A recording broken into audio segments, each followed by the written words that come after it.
Good morning all of you. हमारे YouTube channel geography junction पे आपका हार्दिक स्वागत है।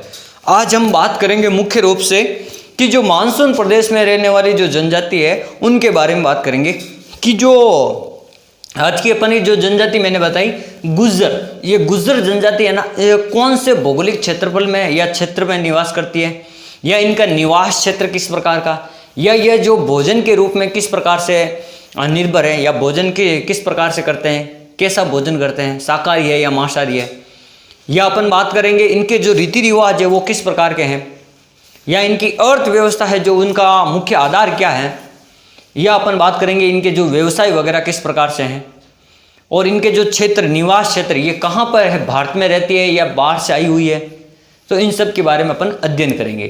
तो सबसे पहले अपन बात करते हैं गुज्जर। इसको आपको गुज्जर या गुर्जर भी लिखा हुआ मिलेगा कहीं जगह। तो ये जो गुज्जर जनजाति के जो लोग हैं मुख्य रूप से ये पशुपालक लोग हैं, या पशु चालक कह सकते हैं, पशु चराने वाले या पशुओं को पालने वाले। तो ये मुख्य जनजाति का क्या काम है, पशुओं को पालना या पशुओं को चराना। इस जाति का जो निवास क्षेत्र है, जैसे ये कहाँ रहती है, तो ये उत्तर पश्चिमी हिमालय का जो पहाड़ी भूभाग है, जैसे जम्मू कश्मीर या हिमाचल प्रदेश, जो उत्तर पश्चिम पहाड़ी का जो हिमालय का जो पहाड़ी भूभाग है वहाँ पर, अर्थात पश्चिमी भारत व पाकिस्तान के पूर्वी भारत, यानी पश्चिम भारत का पश्चिमी हिस्सा और पाकिस्तान का पूर्वी हिस्सा, यहाँ पर ये बीच में निवास करती हैं। इसे गुज्जर, गुर्जर या गुज्जर या इसे बड़ गुज्जर भी कहते हैं। ये एक ही बात है, ये एक ही जनजाति को कहते हैं, बड़ गुज्जर कहो, गुज्जर कहो या गुज्जर कहो, एक ही बात है।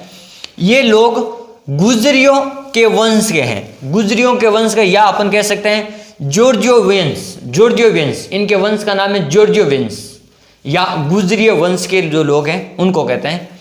जो काकेकस पर्वत के दक्षिण में, ये काकेकस पर्वत के दक्षिण में काला सागर और कैस्पियन सागर जो आप पढ़ते हो, जहाँ से पश्चिमी विक्षोभ आता है, वहाँ काला सागर और कैस्पियन सागर के मध्य के भूभाग में निवास करते थे।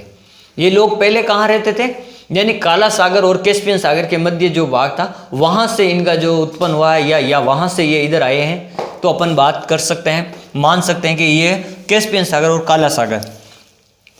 1941 में जब भारतीय जनगणना हुई थी उस समय ये लोग बाद में कश्मीर में आ गए थे। 1941 की भारतीय जनगणना के समय ये लोग कश्मीर में आ गए थे। और ये आए कहाँ से, जैसे काला सागर और कैस्पियन सागर से होते हुए टर्की, ईरान, अफगानिस्तान होते हुए, यानी टर्की है, ईरान है, अफगानिस्तान होते हुए ये भारत में आ गए और कश्मीर और हिमाचल प्रदेश में रहने लगे।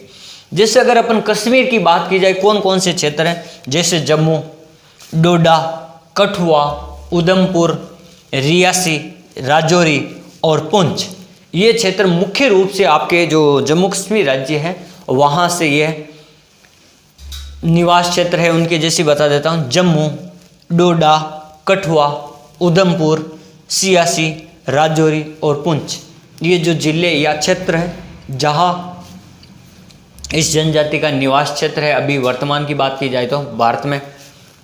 अब अपन बात करते हैं, जैसे हिमाचल प्रदेश में भी 2-4 जगह पे है, जैसे चंबा, मंडी, बिलासपुर और सिरमौर, इन 3-4 जिलों में यहाँ हिमाचल प्रदेश में भी रहते हैं। तो अपन ये कह सकते हैं कि ये भारत के जो जम्मू कश्मीर और हिमाचल प्रदेश के कुछ जिलों में रहते हैं या कुछ क्षेत्रों में रहते हैं।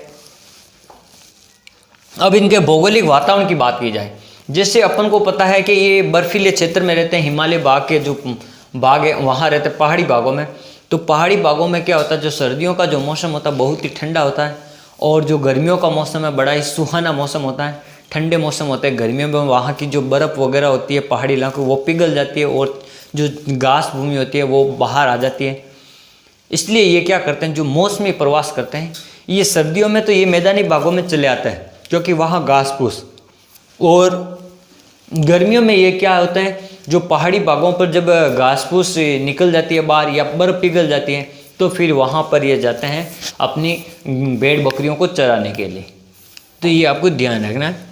जैसे अपन बात करते हैं, शीत ऋतु में लद्दाख क्षेत्र में ठंड, लेह में वार्षिक वर्षा कम, जैसे 10 सेंटीमीटर से भी कम होती है। कहीं कहीं जम्मू कश्मीर के क्षेत्र है, जैसे लेह लद्दाख जो ठंडा मरुस्थल है, अपन कहते हैं ठंडा मरुस्थल भारत का एकमात्र, तो वो लेह लद्दाख है, वहाँ पर 10 सेमी से कम वर्षा। ग्रीष्म ऋतु में तो गर्मी रहेगी, ग्रीष्म ऋतु में गर्मी और सर्दियों में ठंडी रहती हैं, सर्दियों में सर्दी रहती हैं। और सर्दियों में यहाँ पर क्या होता है, पश्चिमी विक्षोभ का प्रभाव है, यानी जो अपन कहते हैं ना, जो पश्चिमी विक्षोभ है भूमध्य सागर से काला सागर, कैस्पियन सागर, ईरान होते हुए पाकिस्तान, पाक, अफगानिस्तान होते हुए भारत में आता है। और भारत के उत्तर पश्चिमी जो क्षेत्र है वहाँ पे जैसे जम्मू कश्मीर है, हिमाचल प्रदेश से पंजाब, हरियाणा, राजस्थान के कुछ क्षेत्रों में यहाँ पर यह पश्चिमी विक्षोभ का प्रभाव रहता है रबी की फसलों के लिए, जैसे विशेष तौर से गेहूँ। इन पश्चिमी विक्षोभ को अपन राजस्थान या भारत में मावट कहते हैं, मावट, सोने की वर्षा या सोने की बूंद। अब अपन बात करते हैं जो शीत ऋतु में यहाँ पश्चिमी विक्षोभ का प्रभाव रहता है मौसमी प्रवास। ये जो लोग होते हैं गर्मी और सर्दी में ये मौसम के अनुसार प्रवास करते रहते हैं, अपना स्थान बदलते रहते हैं, क्योंकि ये जो पशुओं के लिए जो चारा होता है ना, वो गर्मियों में मैदानी भागों में कम होता है, जो पहाड़ी इलाके होते हैं वहाँ ज़्यादा हरा भरा रहता है क्योंकि ठंडा मौसम। इसलिए इनके पशु चराने के ऋतुओं के अनुसार चारागाह अलग अलग होते हैं। जैसे गर्मियों में इनका जो चारागाह होते हैं वो पहाड़ी इलाकों के चारागाह होते हैं, सर्दियों में इनके जो चारागाह होते हैं वो मैदानी इलाकों के चारागाह होते हैं। तो इस प्रकार के इनके जो चराने के लिए, पशुओं को चराने की जो जगह होती है ना, वो मौसम के अनुसार चेंज भी होती है। और इन जगहों का जो क्षेत्र होता है, ये जैसे अपन कहते हैं पहाड़ी इलाकों से मैदानी में, मैदानी से पहाड़ी में, इस प्रकार ये क्या होता है, घूमते रहते हैं, घुमक्कड़ प्रकार के, चलवासी प्रकार के अपन कह सकते हैं। जैसे अपन बात करते हैं इनकी वस्त्र और वेशभूषा, ये जैसे अपन ने बात की कि ये सर्दियों में रहते हैं जैसे पहाड़ी इलाकों में, तो ये लगभग ऊनी वस्त्र पहनते हैं। और जो पशुओं का और जो ये चमड़ा वगैरह होते हैं, इनके जो जैकेट वगैरह होते हैं ये पहनते हैं। और जैसे वस्त्र भेड़ बकरियों की ऊन के बने होते हैं। स्त्री और पुरुष दोनों ही सलवार व कमीज पहनते हैं। और मोटा ऊनी गाउन, स्त्रियां मोटा ऊनी गाउन यानी एक बड़ा सा गाउन पहनती हैं सर्दी से बचने के लिए। सिर पर स्त्रियां स्कार्फ लगाती है और पुरुष होते हैं वो सिर पर क्या लगाते हैं, टॉफी लगाते हैं और बड़े बड़े जूते पहनते हैं। तो ये है इनके वस्त्र और वेशभूषा।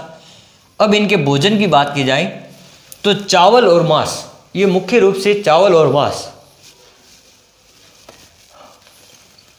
चावल, मांस, मक्का, गेहूं, चावल और मांस, मक्का व गेहूं की रोटी तथा दूध व दूध से प्राप्त होने वाले अन्य उत्पाद जैसे पनीर है, मक्खन है, दही है, ये यानी चावल और मक्के के साथ में गेहूं की रोटी और दूध से बनने वाले प्रोडक्ट उत्पाद, उन सभी का साथ ये भोजन करते हैं। फिर अपन बात करते हैं इनके आवास की।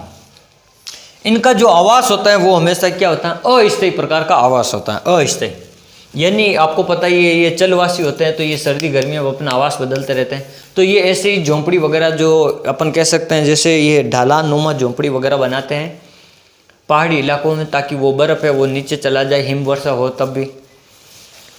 और पशुओं की खाल है, या अपन कह सकते हैं जो तंबू वगैरह होते हैं वो पशुओं की खाल, या जो कपड़े होते हैं ना मोटे मोटे साइज के, उन कपड़ों से मिश्रित रूप से ये बनाते हैं झोंपड़ियाँ वगैरह, तंबू वगैरह। और तंबू को ही अपन क्या कहते हैं, डेरा कहते हैं। ये कहते हैं ना डेरा डालते हैं, यानी एक स्थान से दूसरे स्थान पर डेरा। तो ये तंबुओं के जो घर होते हैं ना उनको अपन डेरा कहते हैं, या इनकी जो सम्मिलित जो जनसंख्या जहाँ पर रहती है ना उनको अपन क्या कहते हैं, डेरा कहते हैं। जब अब ये आर्थिक क्रियाएं, इनके जो अर्थव्यवस्था का साधन क्या है, ये मुख्य काम क्या करते हैं, जैसे अपन बात करते हैं आर्थिक क्रियाएं, परिवार के सदस्य आयु लिंग के अनुसार, आयु और लिंग के अनुसार ये श्रम का बंटवारा करते हैं। जो काम करने का इनका जो तरीका है, ये सभी जो परिवार के सदस्य होते हैं वो अपनी आयु और श्रम के अनुसार या मेहनत के अनुसार ये अपने अपने कामों को बांट देते हैं, आयु और लिंग के अनुसार। के स्त्रियां ये काम करेगी, पुरुष ये काम करेंगे, छोटे जो घर में लड़के होते हैं, जो बच्चे होते हैं वो ये काम करेंगे, और बड़े या वृद्ध होते हैं जो ये काम करेंगे। यानी जो काम का बंटवारा कर लेते हैं कि इसको ये काम करना, इसको ये काम करना। ठीक, देखो ये ऊनी कपड़े बनाते हैं, यानी ऊन से, ये पशुओं की ऊन से ऊनी कपड़े बनाते हैं। लकड़ियाँ एकत्रित करने का काम होता है इनका, जो लकड़ी जो ईंधन के लिए जलाने के लिए या लकड़ी एकत्रित करने का काम। जड़ी बूटियाँ ये एकत्रित करते हैं, क्योंकि जंगलों में घूमते फिरते हैं और जड़ी बूटियों को एकत्रित करता है। फसल तैयार करते हैं। कुछ होते हैं जो फसल कृषि कार्य के साथ जो फसलों को तैयार करते हैं, और कुछ लोग होते हैं जो पशुओं को चराने का काम करते हैं। इनके वर्ग के कुछ लोग क्या करते हैं, यानी इनके जो काम है उनका बंटवारा अलग अलग प्रकार से किया जाता है। जो डेरा के जो मुख्य सदस्य होते हैं वो इनके काम के बंटवारे को क्या कर देता है, अलग अलग। ये कि ये महिला वर्ग ये काम करेगी, पुरुष वर्ग ये काम करेंगे, बच्चे वर्ग ये काम करेंगे, बड़े ये काम करेंगे। तो इस प्रकार से फिर अपन बात करते हैं इनके धर्म और संस्कृति की। ये इस्लाम धर्म के अन्वयी होते हैं। मुख्य रूप से किस धर्म के अन्वयी होते हैं, ये इस्लाम धर्म के मुख्य रूप से अन्वयी होते हैं। जैसे यह भाईचारे की भावना रखते हैं, ये एकता की भावना रखते हैं, और 5 समय ये नमाज अदा करते हैं, यानी नमाज पढ़ने का काम है ये टाइम टू टाइम करते हैं, लगभग 5 समय। रोज़ा रखना, यानी जो रोज़ा होता है ना, उपवास, मुस्लिम समुदाय का, इस्लाम का, तो वो रोज़ा रखते हैं। ईद उल फित्र जो त्यौहार मनाते हैं, ईद मनाते हैं, या नवरोज जो 9 रोजे होते हैं वो मनाते हैं, उनको रखते हैं। या बैसाखी का जो त्यौहार होता है ना, उसको ये मनाने का काम करता है, बैसाखी का त्यौहार। फिर अपन बात की जाए इनका जो सामाजिक संगठन है, जो सामाजिक जीवन की जो व्यवस्था है वो किस प्रकार से, उनका समाज किस प्रकार से, इनकी सामाजिक गतिविधियां जो है उनके बारे में बात करते हैं। जैसे इनमें समाज में मुख्य रूप से 3 रिश्तेदारी होती हैं, यानी मुख्य रूप से कौन कौन सी रिश्तेदारी होते हैं, 3। एक तो ये अपने गोत्र के साथ रिश्तेदारी रखते हैं। एक दूसरा ये अपने डेरा परिवार, जो इनके परिवार के सदस्य होते हैं जिनको अपन डेरा कहते हैं, जो सदस्य अलग अलग जो समूह होते हैं, तो इनके डेरा सदस्यों के साथ अपना संबंध रखते हैं। एक होता है दादा पुत्र, यानी दादा और पोते का जो संबंध होता है वो भी मुख्य रिश्ता होता है इनमें। विवाह के बाद क्या होता है, जो इनके जो पुत्र होते हैं वो भी एक अलग अपना घर स्थापित कर लेता है, जिसको अपन डेरा कहते हैं। यानी जो विवाह किया जिस पुत्र का, वो अपना अलग से रहने लग जाएगा, अपना डेरा है जो अलग से स्थापित कर लेगा। जैसे अपन बात करें, एक डेरा में 5-6 सदस्य हो सकते हैं। एक डेरा में कितने सदस्य, 5-6 सदस्य हो सकते हैं, और कई पीढ़ियां सम्मिलित रहते हैं। जैसे डेरा के साथ साथ कई सारे डेरा ऐसे पास पास में होते हैं, और जो 2-3 पीढ़ियाँ, 4-5 पीढ़ियाँ एक ही साथ में सम्मिलित रूप से रहती हैं डेरा में, अलग अलग डेरा में। इनका जो मुखिया होता है डेरा का, वो सबसे वृद्ध आदमी होता है, या उन सभी में से जो मेन होता है वो मुखिया होता है, या अपन कह सकते हैं जो बड़ा पुत्र होता है ना वो मुखिया होता है। मुखिया का समूह को अपन जीर्गा कहते हैं। जैसे 2-4 मुखिया हो गए अलग अलग प्रकार के डेरों के, तो उनका जो समूह होता है ना उसको जीर्गा कहते हैं, जीर्गा। फिर अपन बात करते हैं जो पशु चराने वाले होते हैं ना, पशुपालक, उनको अपन रेवड़ कहते हैं। क्या कहते हैं, रेवड़। पशुओं को अपन क्या कहते हैं, रेवड़। अपन के यहाँ एवाड़ कहते हैं, वहाँ रेवड़ कहते हैं मुख्य भाषा में। और जो इनके जो बच्चों या लड़कियों की जो विवाह करने की जो शादी की जो उम्र है वो लगभग 15 से 16 वर्ष होती है। कितनी, 15 से 16 वर्ष के बाद में ये इनकी शादी करते हैं। और इनकी जो शादी के रूप में अपन कहते हैं ना कि अपन के यहाँ दहेज प्रथा होती है, तो वहाँ इनके जो समाज में क्या होता है, जो नगद राशि या इनको जो मेहर दी जाती है, जो दहेज को मेहर कहते हैं, तो मेहर इसके रूप में वो भेड़ बकरियों को देते हैं। कुछ भेड़ बकरियां, कुछ सोने चांदी के जेवरात वगैरह या नकदी वगैरह दिए जाते हैं, लेकिन भेड़ बकरियां भी दी जाती हैं मेहर के रूप में। और मेहर किसको कहते हैं, दहेज प्रथा को। तो इस प्रकार से आज हमने कुछ पढ़ा गुर्जर जनजाति के बारे में। ये जो गुर्जर जनजाति है किस प्रकार से रहती है, इनका निवास क्षेत्र कहाँ कहाँ है, यह अपन बात करेंगे कि गुर्जर जनजाति के जो ये जो निवास क्षेत्र कहाँ है, और ये भोजन मुख्य क्या है, इनका जो जीवन का या अर्थव्यवस्था का आधार क्या है, इन सभी बातों के बारे में अपन ने अध्ययन किया। Thank you.